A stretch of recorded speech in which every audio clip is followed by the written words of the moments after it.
Hi everyone, welcome back to CyberSecurityTV and our SOC 2 series. So in this particular video, we're gonna walk through how to collect the SOC 2 evidences. So by now we have gone through all which SOC 2 type 1 versus type 2, which one you should select, how to do the risk assessment, how to define the controls, how to select the trust criteria. Right now it's time, let's say you implemented all of this and now you're ready to collect the evidences. So how do you go about that? And I'm going to show you very effective way to how to do that, right? Because most of the startups don't feel the SOC 2 because there are so many ways you can prove that you're operating effectively, because all the culture, the context has to be fed into the auditor. I'll give you a good example, right? There's a background check control required for the SOC 2. Now, some smaller organizations cannot afford a third-party full background checks. Maybe some countries do not even allow to do the legal background checks. And sometimes you do the background checks, let's say for the United States employees and stuff.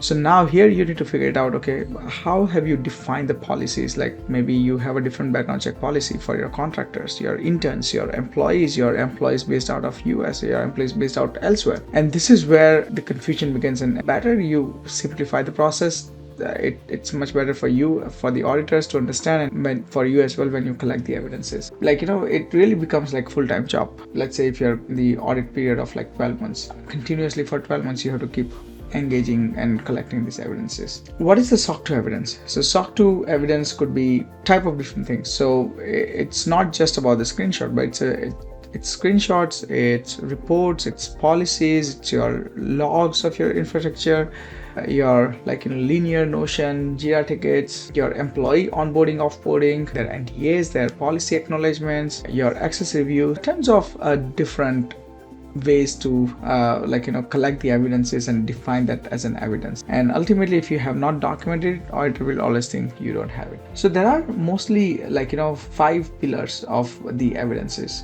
So for example, let's say there is an access control. So here you can collect the evidence such as you have the multi-factor authentication. Now again, probably you would be thinking, okay, do I need it for my cloud or do I need it for other systems, right? So yes, you need it for all the critical systems that you are integrating, mostly your email, your cloud infrastructure. Say you have you're using Slack, Teams, whatever. Then you define the user access. So who is your privileged users in your organizations? How are you proving that you are reviewing each access, approving or denying it? And then, as I said, quarterly reviewing this access, who has access to what. Second type is your policies and procedures, which is essentially all your security policy suite. That includes your information security policy starting with, but also operation security, SDLC, your incident response, etc. Then third type is your system and configuration evidence. So here is when you are going to show your endpoint and the infrastructure configuration. So in your endpoint, how you have defined the antivirus, how you have the hard disk encryption, the screensaver settings, and whatever you feel how you are making sure the patches are applied on your employee laptops. Then you go to the AWS, all the basic AWS configuration, okay, how do you have the logs enabled, your CloudWatch, your metrics, your monitoring, your backups, and etc. Then there is an operational evidence, and this is where a lot of times people get confused. So suppose you're using Jira tickets for onboarding, offboarding. So your Jira tickets, maybe you have a lot of security issues, you're running all the security tests and all the issues comes up, and you're tracking via Jira tickets. So your Jira tickets, again, your incidents, maybe you have your incident tracker on the Notion. Then your change management. So suppose you're using GitHub or GitLab, where each code change is going through the peer review. So that becomes your evidence. Then vulnerability remediation. So you go and then remediate all the vulnerabilities and update the Jira tickets. So that's your operational evidence again. And then lastly, vendor management. So nowadays most of the startups are using SaaS providers, as I said, AWS, GCP, Google, Slack, Jira, Notion, etc. and etc. Right? So you define maybe OpenAI, Anthropic nowadays. So you define, okay, which of these are critical vendors which could have access to the customer data. And then once you define those, you create the inventory of it, and then you do the security reviews. Now you can do the security reviews, it's a smaller vendor, you send them a questionnaire, collect the evidence, and make sure you weight the vendor, whether that vendor has appropriate security to and responsible enough to access your customer data, because most of the breach nowadays happens because of some integrations or vendors that you're using and you're not trusting, or you're not validating properly. And if it's a larger vendor where this is not possible, then you can go through their SOC 2 report, and which will have all the details, and make sure you align with those information, you're okay with those information, because sometimes by just having a SOC 2 is not sufficient. You have to read through the SOC 2. There is also a section called user entity controls, and that is where the entity defines that, okay, these are the controls that we are relying on their customers, which is you, to implement.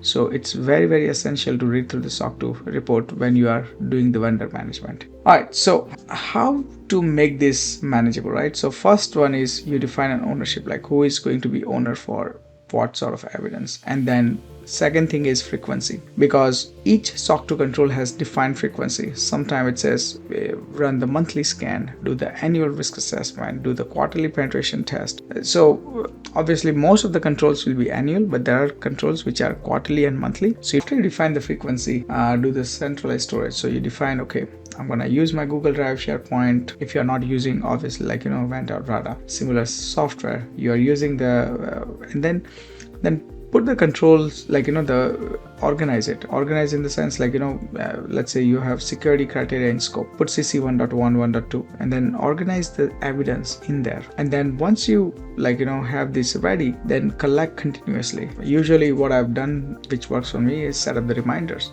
So every quarter I have to go and get this, every month I have to go and get this, right? So maybe eventually it will be in your muscle memory that you don't need to be reminded about, but until then I think it's good to have this reminders there. And then do the standardized naming, right?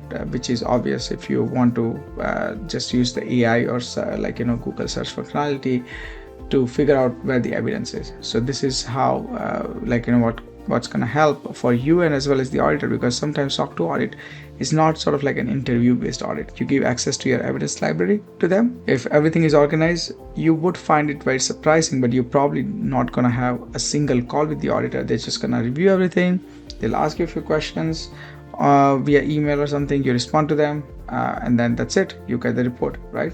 So it will make your life much more easier if you organize this and structure it very well. All right, so what are the mistakes you should avoid when you collect the evidence? Do not wait until the audit starts, right? Because once the audit period ends, if you collect any evidence with the timestamp, it's not going to be valid for the audit. It has to be within the audit period. And that tells me to the next point, which is when you take the screenshot within the audit period, make sure the timestamps are there. You are giving the policies, but it doesn't show approvals. The folders are disorganized, which is going to cost your time, not just the auditor. And then auditor would dive deep into it, and that's that's not good for anyone. Then again, you probably don't have the retention process.